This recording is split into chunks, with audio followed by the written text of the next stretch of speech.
Senden mi, benden mi, senden mi, benden mi bu hallara düşmemiz? Kader mi, talih mi, kader mi, talih mi karlı dağlar aşmamız? Yoruldum, yoruldum, yoruldum, yoruldum vay vay.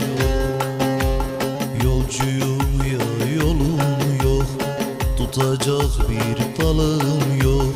Ha gayret dersin ama direnmeye halim yok. Yolcuyum ya yolum yok, tutacak bir dalım yok.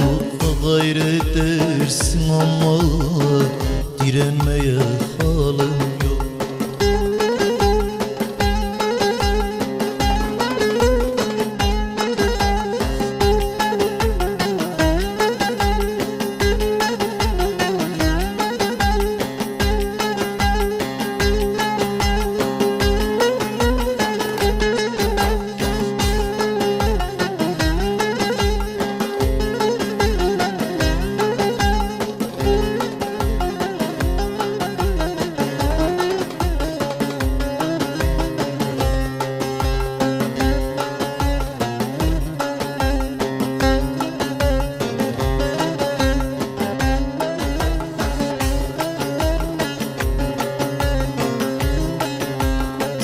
Garip ben yoksul, sen garip ben yoksul.